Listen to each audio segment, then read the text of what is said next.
नमस्कार साथियों, मनोविज्ञान की इस प्रश्नोत्तरी या महासंग्राम में आपका स्वागत है। आज हम फिर 30 प्रश्नों को लेकर उपस्थित हैं जो आपके REET C TET, UP TET और एच टेट के लिए उपयोगी है। इन 30 प्रश्नों को आप ध्यान से देखेंगे तो आपके बहुत सारे कंसेप्ट क्लियर हो जाएंगे, साथ साथ इन प्रश्नों का उत्तर देते रहें। आज की प्रश्नोत्तरी हमने बहुत सरल रखी है। इन प्रश्नों के माध्यम से आप अपने ज्ञान का स्वमूल्यांकन कर सकते हैं। तो बिना टाइम वेस्ट किए आज स्टार्ट करते हैं आज का पहला प्रश्न। आज के पहले प्रश्न की ओर बढ़ें। आपने देख लिया होगा, आप बहुत विद्वान हैं, इसलिए कोई दुराई नहीं है, आप उत्तर बहुत जल्दी देंगे। स्टार्ट पहले ही प्रश्न से। बाल मनोविज्ञान को प्रथम बार परिभाषित करने का श्रेय किसे है? आपके सामने 4 ऑप्शन हैं, पेस्टोलॉजी, स्टैनली हॉल, बर्क या फ्रैंक। आपको आज थोड़े उत्तर बहुत जल्दी देने हैं क्योंकि समय बहुत ज़्यादा वेस्ट नहीं करना है। तो बाल मनोविज्ञान को प्रथम बार परिभाषित करने का श्रेय इन चारों मनोवैज्ञानिकों में से किसको जाता है? तो पहले का ऑप्शन हो जाएगा आपका बर्क। तो बर्क प्रथम मनोवैज्ञानिक थे जिन्होंने बाल विकास को या बाल मनोविज्ञान विकास को प्रथम बार परिभाषित किया था और इनका संबंध किस देश से था? अमेरिका से था। तो पहले प्रश्न का उत्तर हो गया आपका बर्क हो गया। अब चलते हैं दूसरे प्रश्न की तरफ। दूसरा प्रश्न इसी तरह इंपॉर्टेंट है। दूसरा प्रश्न ध्यान से समझेंगे और फिर उत्तर देंगे। निम्नलिखित में से कौन सा विकास का सिद्धांत है वह आकस्मिक परिवर्तन का विरोध करता है? अर्थात बालक में आकस्मिक परिवर्तन नहीं होते, अकस्मात परिवर्तन नहीं होते। बालक में विकास है वो चरणबद्ध रूप से होता है। तो 4 सिद्धांत है आपके पास। विकास की दिशा का सिद्धांत, निरंतर विकास का सिद्धांत, त्वरित विकास का सिद्धांत या वंशानुक्रम एवं वातावरण का सिद्धांत। तो दूसरे प्रश्न का ऑप्शन कौन सा सही होना चाहिए? बिल्कुल आप उत्तर देंगे कमेंट बॉक्स में। इन 4 में से कौन सा एक सिद्धांत है जो आकस्मिक परिवर्तन का विरोध करता है? अर्थात बालक में आकस्मिक परिवर्तन नहीं होते। तो इसी शब्द से आपका आंसर निकल जाएगा। आकस्मिक परिवर्तन का विरोध करता है, इसका मतलब विकास कैसा होता है? निरंतर चलने वाली प्रक्रिया है। तो इसका ऑप्शन हो जाएगा बी। तो विकास एक निरंतर चलने वाली प्रक्रिया अर्थात निरंतर विकास का सिद्धांत है, वह आकस्मिक परिवर्तन का विरोध करता है। तीसरे प्रश्न की ओर चले। तीसरा इंपॉर्टेंट है, ध्यान से समझेंगे इसको। असत्य कथन कौन सा है? ये जो कथन लिखे हैं उसमें असत्य कथन का आपको पता लगाना है। विकास परिपक्वता एवं अनुभव का परिणाम है। दूसरा है विकास की अवस्थाओं की विशेषताएं होती हैं और उन विशेषताओं के साथ साथ हर अवस्था के अपने खतरे होते हैं। वृद्धि एवं विकास की दर हमेशा समान नहीं रहती, या फिर सभी कथन है वह सत्य है। तीसरा प्रश्न बहुत इंपॉर्टेंट क्वेश्चन है। देखिए आजकल ऐसे ही क्वेश्चन आएंगे, सत्य असत्य। एक परीक्षक यही जानना चाहता है कि आपने कितनी गहराई से अध्ययन किया है। तो छोटी मोटी गाइड लेके ना आप एक एक लाइन वाले क्वेश्चन पे ज़्यादा ड्रिल करेंगे तो कोई फायदा नहीं देगा। तो हम आते हैं इस प्रश्न के उत्तर पर। विकास के बारे में कौन सा कथन असत्य है? तो पहला समझेंगे, विकास परिपक्वता एवं अनुभव का परिणाम है। आपको लगता है सभी कथन सत्य है, लेकिन यहाँ पे अनुभव नहीं है, ये शब्द ध्यान रखिए। यहाँ पे है अधिगम। विकास अनुभव का परिणाम नहीं है, विकास परिपक्वता एवं अधिगम का परिणाम होता है। तो तीसरा प्रश्न है उसमें पहला है वह असत्य है, बाकी दूसरा सत्य है और तीसरा भी सत्य है। विकास की अवस्थाओं की अपनी विशेषताएं होती है और हर अवस्था के अपने खतरे होते हैं। वृद्धि और विकास की दर हमेशा समान नहीं रहती, कभी बढ़ती है, कभी घटती है, कभी बढ़ती है, फिर घटती है। इस प्रकार से विकास है वह अग्रसर होता है। तो तीसरा प्रश्न ऑप्शन नंबर 1 यह असत्य है।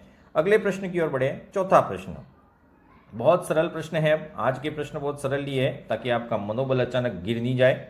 शेषवावस्था के बारे में असत्य कथन कौन सा है? इनमें से कौन सा असत्य कथन है उसके बारे में आपको बताना है। पराश्रित एवं दोहराने की प्रवृत्ति इसमें पाई जाती है। सीखने की प्रक्रियाओं में तीव्रता होती है।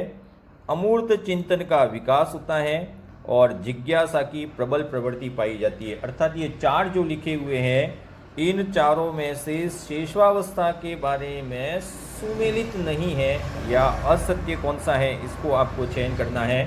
तो डेफिनेटली आप इन अवस्थाओं को बहुत ध्यान से पढ़े होंगे। हमारे वीडियोस भी जो अपलोड किए हैं, शायद आपके पास तो इतना टाइम नहीं होगा, फिर भी अगर टाइम मिले तो देख लीजिएगा।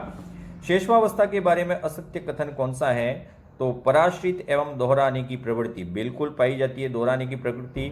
सीखने की प्रक्रिया में बहुत तीव्रता होती है, क्योंकि बालक है वह अनुकरण द्वारा सीखता है, और जो अनुकरण द्वारा सीखा जाता है वो बहुत तेज गति से सीखा जाता है। जिज्ञासा की प्रबल प्रवृत्ति पाई जाती है, लेकिन अमूर्त चिंतन का विकास शेषवावस्था में नहीं होता। शेषवावस्था में चिंतन है वो कहाँ तक रहता है? मूर्त चिंतन। तो चौथा है उसका ऑप्शन हो जाएगा 3। 3 है वह असत्य कथन है। आगे चले पांचवें प्रश्न की ओर। पांचवा बहुत सरल है, आपके प्रसिद्ध मनोवैज्ञानिक जीन पियाजे।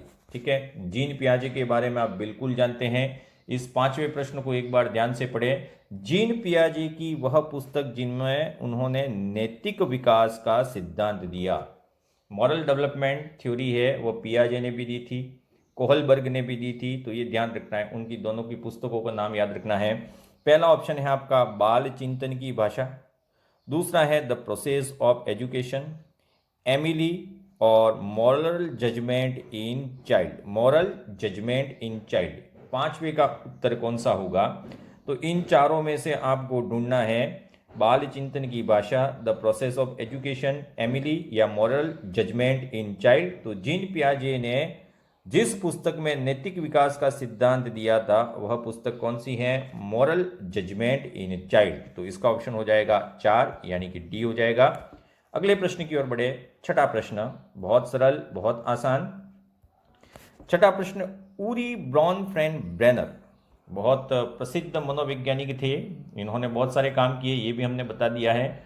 ऊरी ब्रॉनफ्रेंड ब्रेनर द्वारा दिए गए पारिस्थितिक सिद्धांत, इकोलॉजिकल डेवलपमेंट थ्योरी दी थी, उस सिद्धांत का भारतीय परिप्रेक्ष्य में निर्माण करने वाले व्यक्ति कौन थे? तो ऐसा जो पारिस्थितिक सिद्धांत था ऊरी ब्रॉनफ्रेंड ब्रेनर का, उस सिद्धांत को भारतीय परिवेश के अनुसार ढालने वाले व्यक्ति कौन थे? उमा चौधरी, दुर्गानंद सिन्हा, एन सेन, या आर.के. मुखर्जी। तो इसके बारे में तो बहुत सारे बालक जानते ही होंगे, क्योंकि आपका संज्ञानात्मक स्तर है वो तो मेरे से कई उच्च लेवल तक पहुंच गया है, आप ग्रुप में जो चैट करते हो उससे लगता है। उमा चौधरी, दुर्गानंद सिन्हा, एन सेन, या आर.के. मुखर्जी। तो ये पारिस्थितिक मॉडल था ऊरी ब्रॉनफ्रेंड ब्रेनर का, उसका भारतीयकरण करने वाले व्यक्ति थे दुर्गानंद सिन्हा। ये नाम ऐसे भी आ सकता है, D.N. सिन्हा भी आ सकता है, तो इसके लिए भी तैयार रहें। तो इसका ऑप्शन हो जाएगा 2, सही हो जाएगा। अब आगे बढ़ते हैं सातवें प्रश्न की ओर। सातवां बहुत सरल आपके लिए फिर, अनुभवों के पुनः स्मरण एवं भावनाओं के मूल्यांकन हेतु किस विधि का प्रयोग किया जाता है? मनोविज्ञान की कुछ विधियां पढ़े थे, उन विधियों के बारे में आपको ध्यान रखना है। यहाँ पे अनुभवों का पुनः स्मरण और भावनाओं का मूल्यांकन अगर ये करना है तो किस विधि का प्रयोग किया जाएगा? प्रयोगशाला विधि, प्रश्नावली विधि, साक्षात्कार विधि, या आत्मनिरीक्षण विधि। बहुत सरल प्रश्न है, ये प्रश्न आपको याद रखना है, पहले भी एक बार पूछ लिया है। तो इसका ऑप्शन हो जाएगा आत्मनिरीक्षण विधि के द्वारा ही अनुभवों का पुनर्स्मरण किया जाता है और भावनाओं का मूल्यांकन किया जाता है। तो सातवें का ऑप्शन हो जाएगा 4। Very important question. आठवें क्वेश्चन की ओर चले। आठवां बहुत सरल, आज हमने सरल प्रश्न लिए आपके लिए, वही आपका मोरल डाउन नहीं हो जाए। ठीक है, अधिगम का इकहरा प्रयास अधिगम सिद्धांत किसके द्वारा प्रतिपादित किया गया था? Single learning. ठीक है, सिंगल एफर्ट लर्निंग है वह किसके द्वारा दी गई थी? इकहरा प्रयास अधिगम सिद्धांत, ये नाम है वह पहले भी आ चुका है, बहुत ध्यान से पढ़े इसको। विलियम मैकडूगल ने दिया, जेबी वॉटसन ने दिया, एडविन गुथरी ने दिया, या जॉन लॉक ने दिया? आठवां प्रश्न बहुत इंपॉर्टेंट है। तो इकहरा प्रयास सीखने का जो सिद्धांत दिया था वह दिया था एडविन गुथरी ने। इसका ऑप्शन हो जाएगा 3। और एडविन गुथरी ने ही बताया था बुरी आदतों को छुड़ाने के लिए जितनी भी विधियां हैं वह बताई थी। तो आठवीं का हो जाएगा 3। अगले प्रश्न की ओर बढ़े। नब्बा भी इतना ही सरल, कार्य एवं करण का संबंध है, मतलब कार्य और क्यों किया जाता है वो कार्य, उसका संबंध किससे है? नौवां प्रश्न बहुत इंपॉर्टेंट है, इसको ध्यान से समझ लें। कार्य एवं करण का संबंध किससे है? तो पहला ऑप्शन है SR सिद्धांत से, दूसरा ऑप्शन है RS सिद्धांत से, और तीसरा ऑप्शन है SRS सिद्धांत से, या चौथा है RSR सिद्धांत से। नौवां आपने उत्तर दे दिया होगा। उद्दीपक अनुक्रिया, ये आपने सुना होगा।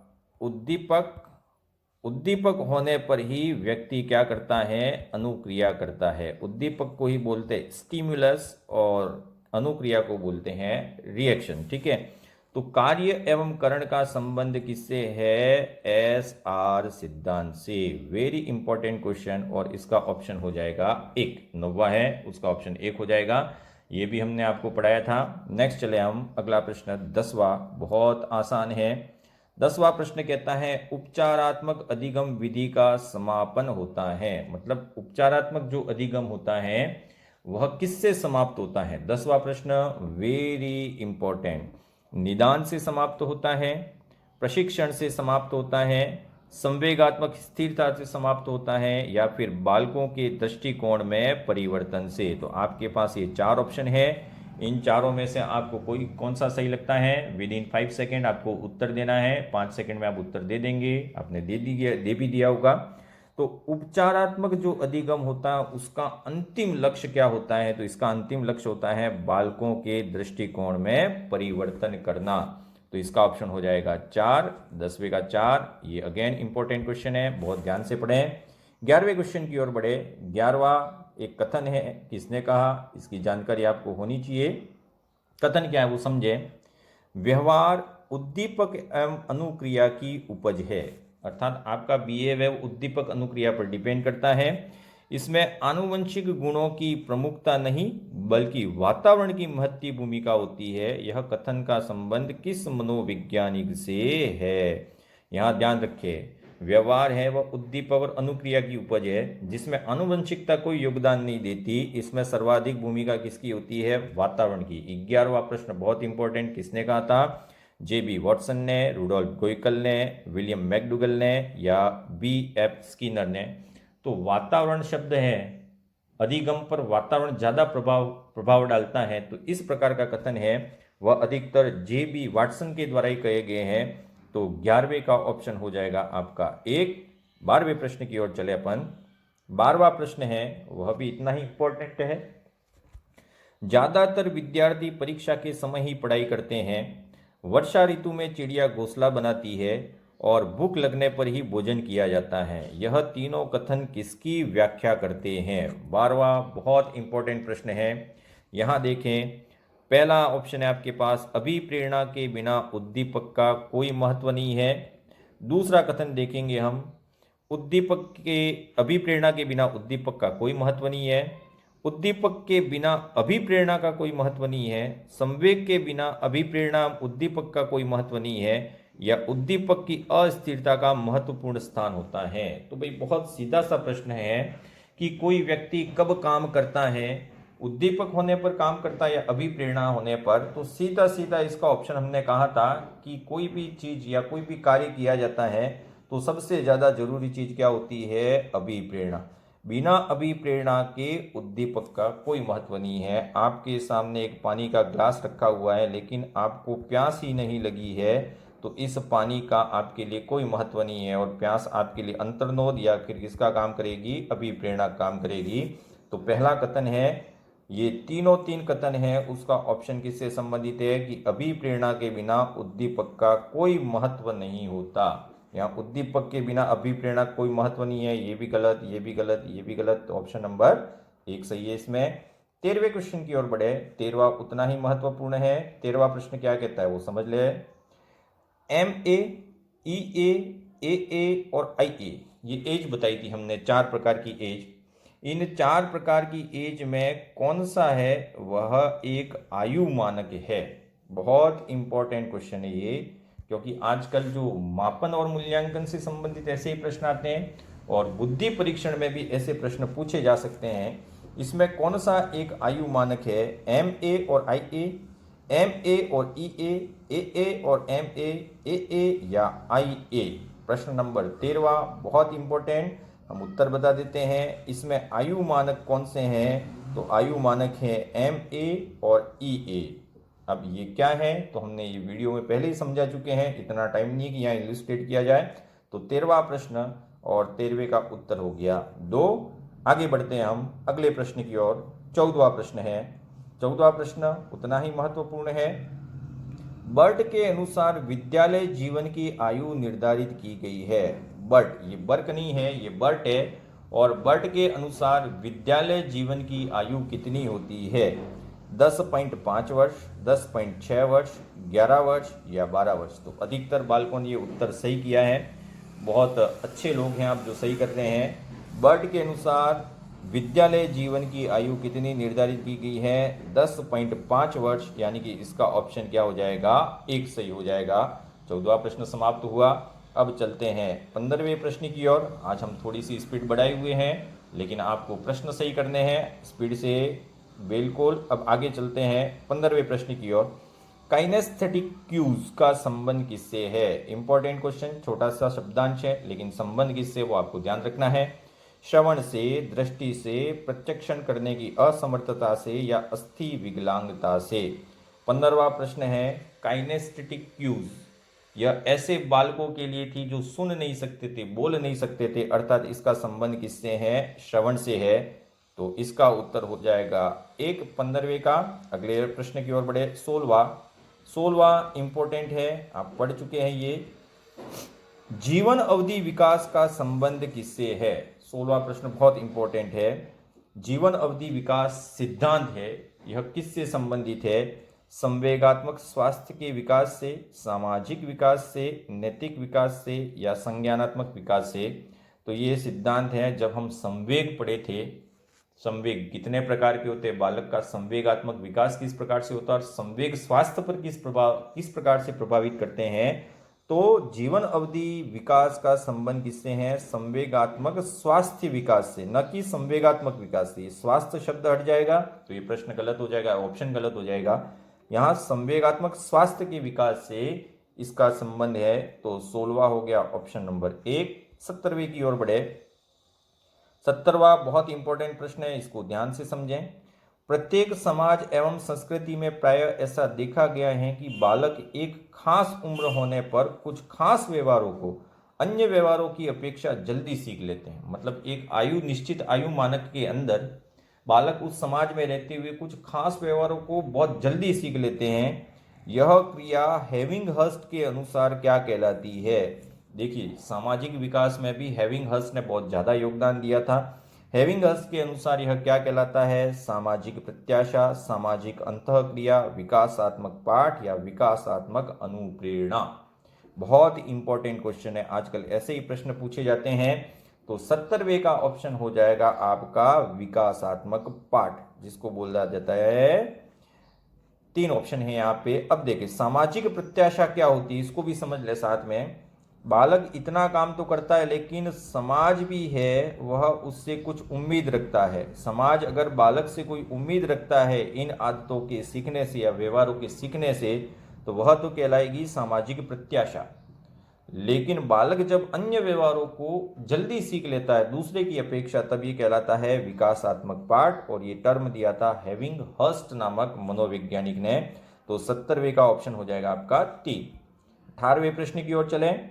18वां प्रश्न बहुत सरल है। परिवर्तनों का मुख्य उद्देश्य बालकों में निहित आनुवंशिक अंतःशक्ति की अभिव्यक्ति तथा प्राप्ति से होता है। मैस्लो के अनुसार यह क्या कहलाता है? अर्थात देखिए, परिवर्तन, जैसे एक अवस्था से दूसरी अवस्था में जाते हैं तो बालक में बहुत सारे परिवर्तन होते हैं, और इन परिवर्तनों का मुख्य उद्देश्य क्या होता है? तो बालक में निहित आनुवंशिक अंतःशक्ति है, उसको अभिव्यक्त करना और उनको प्राप्त करना। मैस्लो ने इसे क्या कहा? आत्म प्रदर्शन कहा, आत्म अभिव्यक्ति कहा, आत्म यथार्थता कहा, या फिर तीनों टर्म हैं वह इसी से संबंधित है।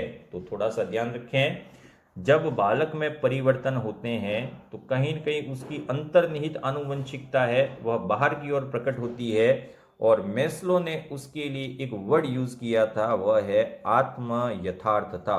तो इसका ऑप्शन हो जाएगा 3। बहुत इंपॉर्टेंट क्वेश्चन था ये। आत्म यथार्थता क्या होती है? तो परिवर्तनों की श्रृंखला में आनुवंशिक अंतःशक्ति की अभिव्यक्ति है, वही कहलाती है आत्म यथार्थता। अगले क्वेश्चन की ओर बढ़े। 19वां क्वेश्चन बहुत आसान और बहुत इंपॉर्टेंट भी कह सकते हैं। 19वां प्रश्न, होल्ट्जमैन का संबंध किस व्यक्तित्व परीक्षण से है? होल्समैन आपने सुना होगा, हमने सुनवाया था, लेकिन आपने सुना कि नहीं सुना वो पता नहीं। व्यक्तित्व जब हम पढ़ाए थे तो उसमें इसका नाम लिया था। शाही डब्बा परीक्षण दिया इसने, बालक अंतर्बोध परीक्षण दिया, प्रासंगिक अंतर्बोध परीक्षण दिया, या अंतर्मुक्ता बहिर्मुक्ता व्यक्तित्व परीक्षण। तो कभी कभी लोग क्या करते हैं, इलिमिनेट करके सही आंसर निकालते हैं कि भाई शाही डब्बा परीक्षण तो रोडशा ने दिया था, इसके बाद बालक अंतर्बोध परीक्षण है लियोपोल्ड बेलक ने दिया था, प्रासंगिक अंतर्बोध परीक्षण मॉर्गन एवं मुरे ने दिया था। तो फिर बचता क्या है अपने पास, डी ही बचता है, तो डी इसने नहीं दिया था। होल्समैन ने कौन सा परीक्षण दिया था, तो इसका ऑप्शन हो जाएगा शाही डब्बा परीक्षण। वेरी इंपॉर्टेंट, अब ध्यान रखिए, शाही डब्बा परीक्षण है व्यक्तित्व मापन के लिए। यह शाही डब्बा परीक्षण करने वाले दो मनोवैज्ञानिक थे, एक का नाम तो था हरमन रोडशा जो आपने सुना है, और दूसरा नाम था होल्समैन। होल्समैन ने 45 कार्ड, कितने कार्ड यूज किए थे, 45 कार्ड यूज किए थे, और 45 कार्ड यूज करके शाही डब्बा परीक्षण दिया था। तो होल्समैन का संबंध किस व्यक्तित्व परीक्षण से है, शाही डब्बा परीक्षण से। 20वें की ओर चले, 20वां बहुत आसान सा प्रश्न है, संवेगात्मक बुद्धि क्या है। दूसरे के संवेगों को ठीक प्रकार से समझना, स्वयं के संवेगों के बारे में सही जानकारी, संवेगों की अभिव्यक्ति पर नियंत्रण, यह संवेगात्मक बुद्धि है। उसमें से 3 में से कौन से कथन है वह संवेगात्मक बुद्धि से संबंधित है, केवल 1, केवल 2, केवल 1 3, या फिर 1 2 3। बहुत आसान सा प्रश्न है 20वां, इसमें 4 और 4 ऑप्शन सही है। संवेगात्मक बुद्धि है वह दूसरे के संवेगों को ठीक प्रकार से समझने की योग्यता है, स्वयं के संवेगों में सही जानकारी प्राप्त करने की योग्यता है, और संवेगों की अभिव्यक्ति पर नियंत्रण करना ही संवेगात्मक बुद्धि है। तो 20वें का ऑप्शन हो गया 4, यह मेरे हिसाब से सभी का सही होगा। आगे बढ़ते हैं अब 21वें प्रश्न की ओर। 21वां थोड़ा बड़ा दिख रहा है लेकिन इतना है नहीं। निम्नलिखित कथनों पर विचार कीजिए तथा सही कथन का चुनाव कीजिए। कथन कौन सा चुनाव करना है आपको, सही कथन का चुनाव करना है। तो थोड़ा सा मापन मूल्यांकन से संबंधित है, वो ध्यान रखें। निश्चित स्वीकृत नियमों के अनुसार अंक प्रदान करना अंकन कहलाता है, स्टीवेंसन की ये परिभाषा थी। जो भी कुछ अस्तित्व में है उसी का परिमाण है और उसका ही मापन संभव है, थॉर्नडाइक ने ये कहा था। मापन के 3 प्रकार है, निरपेक्ष, सामान्यीकृत और स्वमानक मापन। और चौथा है मूल्यांकन की प्रक्रिया में मापन भी निहित होता है। 21वां प्रश्न बहुत इंपॉर्टेंट, कौन कौन से कथन इनमें से सही लगते हैं आपको, केवल 1 2 4, केवल 2 3 4, केवल 1 3, या फिर सभी कथन सत्य है। तो डेफिनेटली ये जितने भी कथन लिखे हैं वह चारों ही 4 सही है। पहला स्टीवेंसन, दूसरा थॉर्नडाइक ने कहा था, तीसरा मापन के 3 प्रकार होते हैं, निरपेक्ष, सामान्यीकृत और स्वमानक, और मूल्यांकन प्रक्रिया में मापन भी सम्मिलित होता है, अर्थात मापन है वह मूल्यांकन प्रक्रिया की पहली सीढ़ी है, ऐसा कह सकते हैं। तो इसका ऑप्शन हो जाएगा 4 21वें का। 22वें की ओर बढ़े। 22वां बहुत सरल प्रश्न है, मूल्यांकन की विशेषता नहीं है, यानी कि मूल्यांकन उसमें कौन सी विशेषता नहीं पाई जाती है। यह एक निरंतर चलने वाली प्रक्रिया है, यह शिक्षा प्रणाली का अभिन्न अंग है, मूल्यांकन की प्रकृति निदानात्मक होती है न कि उपचारात्मक, और मूल्यांकन का क्षेत्र व्यापक होता है। आपने उत्तर ढूंढ लिया होगा, हम चलते हैं उत्तर की तरफ। यह एक निरंतर चलने वाली प्रक्रिया है, बिल्कुल सही है। यह शिक्षा प्रणाली का अभिन्न अंग है, बिल्कुल सही है। चौथा है मूल्यांकन का क्षेत्र व्यापक होता है, बिल्कुल सही है। तो फिर तीसरा ही बचा, वह क्या है, गलत है। मूल्यांकन की प्रकृति उपचारात्मक होती है ना कि निदानात्मक, ये जरूर ध्यान रखें। या मूल्यांकन की प्रकृति निदानात्मक होती है न कि उपचारात्मक, तो मूल्यांकन उपचारात्मक होता है। आगे बढ़ते हैं हम 23वें प्रश्न की ओर। 23वां बहुत सरल है, छोटा सा प्रश्न है। इसको हमने शिक्षण के 6E, व्हाट इज 6E, उसमें इसको पढ़ाया था। शिक्षण के बोध स्तर का प्रतिपादन किसने किया। तो 3 स्तर थे, चिंतन स्तर, बोध स्तर और स्मृति स्तर। इसमें बोध स्तर का प्रतिपादन करने वाले व्यक्ति कौन थे, हर्बर्ट ने किया, मॉरिसन ने किया, हंट ने किया, या फिर मार्गरेट ने किया। तो चिंतन के बोध स्तर का प्रतिपादन, 23वां प्रश्न बहुत इंपॉर्टेंट है। बौद्ध स्तर का प्रतिपादन किया था मॉरिसन ने। तो इसका ऑप्शन हो जाएगा बी, इंपॉर्टेंट। आगे बढ़ते हैं 24वें प्रश्न की ओर। निम्नलिखित में से कौन सा निदानात्मक शिक्षण का कार्य है? ठीक है, नहीं है यूं नहीं है। निदानात्मक शिक्षण का कौन कौन सा कार्य है तो ध्यान रखना है आपको। पहले से ऑप्शन चलते हैं अपन। पहला ऑप्शन है वह है समस्याओं का विश्लेषण करना, पूर्व ज्ञान का निर्धारण करना, व्यक्तिगत भिन्नताओं का ज्ञान, या सभी। तो जो निदानात्मक शिक्षण होता है उसमें ये तीनों ही तीन गुण पाए जाते हैं। समस्याओं का विश्लेषण किया जाता है, पूर्व ज्ञान का निर्धारण किया जाता है और व्यक्तिगत भिन्नताओं का ध्यान भी इसके अंदर किया जाता है। तो निदानात्मक परीक्षण का या निदानात्मक शिक्षण का कार्य क्या होना चाहिए? तो सभी, जितने भी है वह सभी है। इसका डी राइट ऑप्शन। अगले प्रश्न की ओर बढ़े 25वां। अब हम लास्ट तक आ गए हैं, आपने धैर्य बनाए रखा उसके लिए धन्यवाद। संज्ञानात्मक प्रत्यक्षण की वह अवस्था जिसमें, यहां लिखा हुआ है संज्ञानात्मक प्रत्यक्षण की वह अवस्था जिसमें उद्दीपक स्थिति के घटकों पर क्रमिक ढंग से अनुक्रिया की जाती है। अर्थात एक उद्दीपक है उस पर क्रमिक ढंग से कोई क्रिया की जाती है, तो इस प्रकार का जो कार्य है वह क्या कहलाएगा? 25वां बहुत इंपॉर्टेंट क्वेश्चन है, ध्यान रखें। क्रमिक आक्रमण, अनुक्रमिक प्रक्रमण, संज्ञानात्मक प्रक्रमण या विसंवेदीकरण, कौन सा सही होना चाहिए? तो यह जो प्रक्रिया है, जीन पियाजे ने कहा था कि इस प्रकार की जो प्रक्रिया है वह कहलाती है अनुक्रमिक प्रक्रमण। ऑप्शन नंबर बी बिल्कुल सही, वेरी इंपॉर्टेंट क्वेश्चन। ठीक है, अब आगे बढ़ते हैं 26वें प्रश्न की ओर। 26वां हमारा एक बालक है यश भट्ट, उसके ऊपर से ही हमने बनाया है। जितने भी बीमारियों वाले जो प्रश्न होते हैं या समस्यात्मक बालकों के प्रश्न होते हैं उन बालकों का नाम हम अपने प्रिय शिष्यों के नाम पे लेंगे। यश नाम का एक बालक जो वास्तविकता से विवर्तन, सांवेगिक अवरोध तथा विरूपण एवं विचार के साथ व्यवहार विक्षुब्ध हो जाता है। संभवतया यश में निम्नलिखित में से कौन सी मनोदुर्बलता विद्यमान है? कितने गुण हैं? वास्तविकता से विवर्तन, सांवेगिक अवरोध उत्पन्न हो जाता है, विरूपण हो जाता है विचार में भी, और व्यवहार है वो विक्षुब्ध हो जाता है। तो इस प्रकार का जो गुण है वह किस प्रकार की मनोदुर्बलता में सम्मिलित होगा? सिजोफेनिया, मिथोमेनिया, फोबिया या न्यूरोसिस। हालांकि ऑप्शन में आपने देख लिया होगा, बहुत सरल ऑप्शन था। इस प्रकार की मनोदुर्बलता को कहा जाता है सिजोफेनिया। तो इसका ऑप्शन हो जाएगा ए, सिजोफेनिया। बिल्कुल याद रखें। 27वें प्रश्न की ओर चले। 27वां प्रश्न क्रियात्मक अनुसंधान, ये अपना फेवरेट टॉपिक है इसलिए कभी कभी इसके प्रश्न ले लेते हैं। क्रियात्मक अनुसंधान के संबंध में सत्य कथन का चयन कीजिए। कौन सा कथन है वह सत्य है? 27वां बिल्कुल ध्यान से पढ़ें। इसका उपयोग अनुसंधानकर्ता द्वारा गुणात्मक उन्नति हेतु किया जाता है। इसका संबंध विद्यालय की तात्कालिक समस्याओं से होता है। राजस्थान में इसे बढ़ावा देने का कार्य एनसीईआरटी द्वारा किया जा रहा है और इसकी प्रायोगिक योजना का निर्माण है वह आरबीएसई राजस्थान बोर्ड जो है सेकेंडरी एजुकेशन उसके द्वारा किया जाता है, जो अजमेर में स्थित है। कौन से कथन सत्य है? केवल एक, केवल 1 2, केवल 2 3 या फिर सभी कथन सत्य है? तो आपने पता लगा लिया होगा। इसमें पहला और दूसरा कथन तो बिल्कुल सत्य है, लेकिन तीसरा और चौथा ऑप्शन उल्टे है।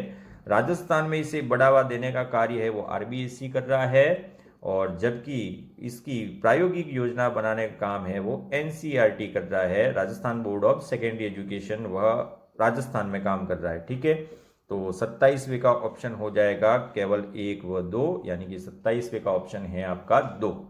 आगे बढ़ते हैं 28वें प्रश्न की ओर। बहुत छोटा सा प्रश्न है, आपने तो इसको देखते ही निपटा दिया होगा। T20 जैसा प्रश्न है। चिंतन का उत्पाद होता है, यानी कि जब चिंतन समाप्त हो जाता है तो आपके पास क्या बचता है? भाषा, ज्ञान, अधिगम या समस्या? बहुत इंपॉर्टेंट, छोटा सा है लेकिन बहुत इंपॉर्टेंट है। चिंतन है, उसका आधार होता है वह तो ज्ञान होता है। चिंतन का आधार स्तंभ क्या है? ज्ञान होता है। ठीक है, लेकिन जब चिंतन समाप्त हो जाता है तो फिर उत्पाद के रूप में क्या बचता है? बहुत इंपॉर्टेंट प्रश्न है इन चारों में से, तो इसका ऑप्शन हो जाएगा सी, चिंतन का उत्पाद हमेशा लर्निंग होता है, यानी कि इसी को ही बोला जाता है अधिगम। चिंतन जब समाप्त होता है तो अधिगम के रूप में उत्पादित होता है। अगले प्रश्न की ओर चले। 29वां बहुत सरल सा प्रश्न है। मनोविज्ञान में प्रसिद्ध लीनियर इफेक्ट थ्योरी और रेस्टिट्यूशन थ्योरी का संबंध किससे है? यह थ्योरी दी थी कॉनिंग एंड गम्स ने दी थी। प्रशंसा एवं पुरस्कार से, दंड देने की प्रक्रिया से, प्रतियोगिता की भावना से या प्रगति के ज्ञान से? बहुत सारे बच्चों ने इसका सही ऑप्शन चुन लिया होगा अपने दिमाग में, तो लिख भी दीजिए कि लीनियर इफेक्ट थ्योरी और रेस्टिट्यूशन थ्योरी है, इसका संबंध है दंड देने की प्रक्रिया से। यह थ्योरी दी थी दो मनोवैज्ञानिक थे प्रसिद्ध, कॉनिन एंड गम्स, ये दोनों ही थे, इन दोनों के द्वारा दी गई थी। लीनियर ये दोनों क्या होते हैं तो अभिप्रेरणा के सिद्धांत में हमने पढ़ाया है, दंड देते वक्त दिखावा अधिक करें लेकिन नुकसान कम पहुंचाएं या रचनात्मक तरीके से दंड दें, ये दोनों ही थ्योरी यही कहती है। अगली बात करें, आज का अंतिम प्रश्न 30वां। कुछ ने तो देखते ही राइट कर दिया होगा। मूल प्रवृत्तियों का संबंध किससे होता है? इड से, ईगो से, सुपर ईगो से, ईड एवं अचेतन से? तो देखिए, मूल प्रवृत्ति का संबंध होता है, इतना ही लिखा है। मन की किस संरचना से या व्यक्तित्व के किस भाग से ये नहीं लिखा। अगर ये लिख दिया होता तो इसका ऑप्शन है वो कुछ और हो जाता, लेकिन यहां सिर्फ लिखा हुआ मूल प्रवृत्तियां किससे संबंधित होती है। तो ईड से तो होती है, लेकिन ईड का संबंध किससे होता है? अचेतन मन से भी होता है। अर्थात इसका ऑप्शन हो जाएगा आपका 4 कि मूल प्रवृत्तियों का संबंध ईड से होता है और ईड का संबंध अचेतन से होता है। तो मूल प्रवृत्तियां ईड एवं अचेतन से संबंधित होती है। तो आज का ये 30 प्रश्नों का महासंग्राम यही समाप्त होता है। भाग 5 आज लेके प्रस्तुत हुए थे, भाग 6 लेकर हम फिर 2 दिन बाद प्रस्तुत होंगे। तब तक इन प्रश्नों का आप रिवीजन करते रहे। आपको ये अच्छा लगे तो इस वीडियो को शेयर करें। धन्यवाद एंड कीप स्माइलिंग।